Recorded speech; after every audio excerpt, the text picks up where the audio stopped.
Assalamualaikum warahmatullahi wabarakatuh. Kembali berjumpa di channel Nandang Nendang.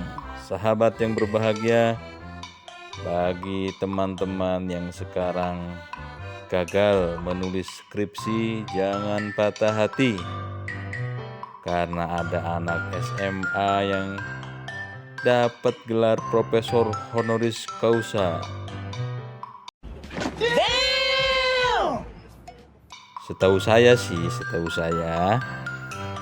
untuk mendapat gelar profesor itu mesti punya ijazah S3.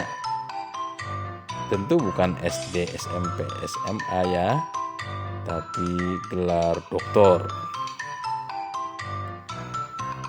Seorang sahabat dari Ciamis, Kang Henry Setiawan Ahen, menuliskan satu tulisan yang cukup mencengangkan, bahwa untuk menjadi seorang profesor itu memiliki syarat dan jenjang fungsional yang sulit bahkan rumit untuk diraih, berawal dari asisten ahli, lektor, rektor kepala, dan puncaknya profesor. Profesor adalah jabatan fungsional dosen paling tinggi dalam bidang akademik. Loncat jabatan boleh, dari asisten ahli bisa loncat ke lektor kepala dengan syarat yang aduhai rumitnya.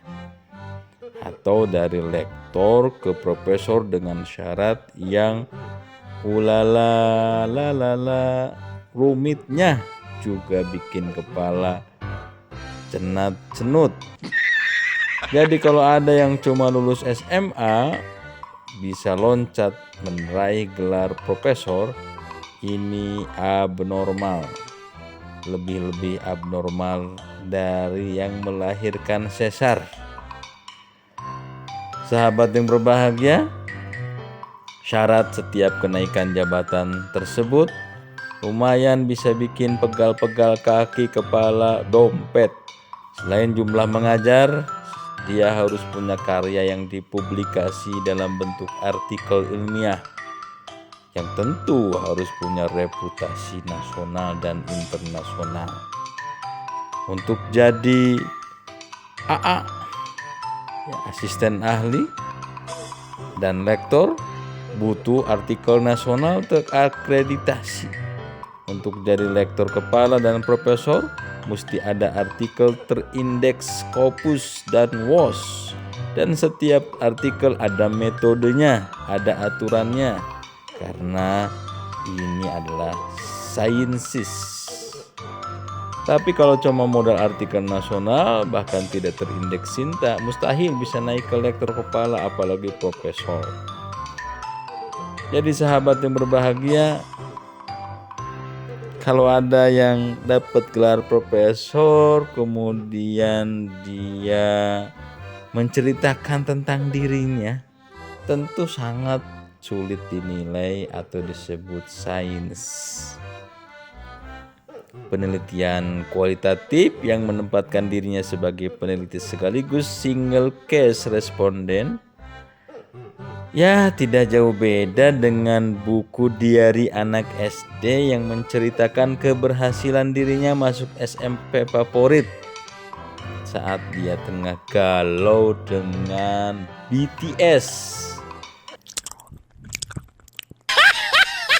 Tapi itulah yang saat sekarang ini terjadi, marwah akademik rusak dengan model manusia-manusia yang rakus dengan gelar, julukan, jabatan, pengakuan, sampai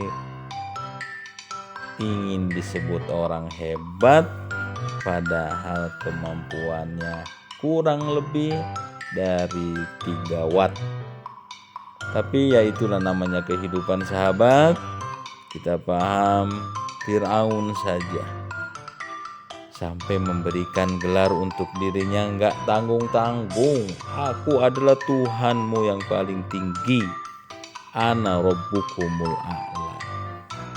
Sahabat, di negeri ini memang ada seorang ulama besar, kebanggaan Sumatera Barat dan Indonesia yang mendapat gelar Profesor Honoris Causa. Tapi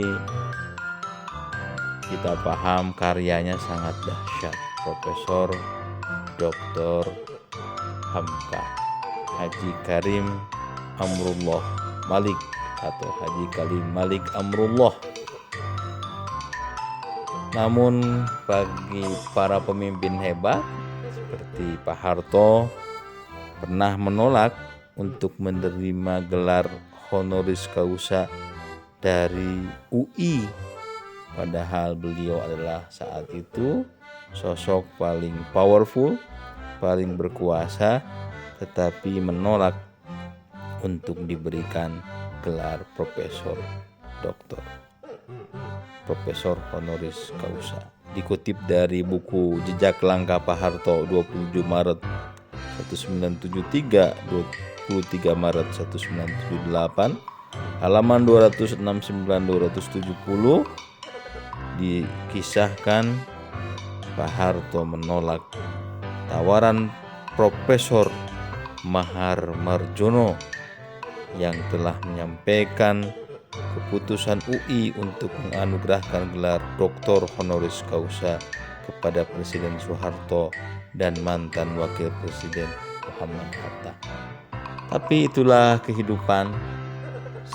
Memang saatnya kita berada di masa-masa di mana keserakahan, keangkuhan itu membuat seseorang terlena untuk memberikan julukan-julukan yang tidak layak dia sandang.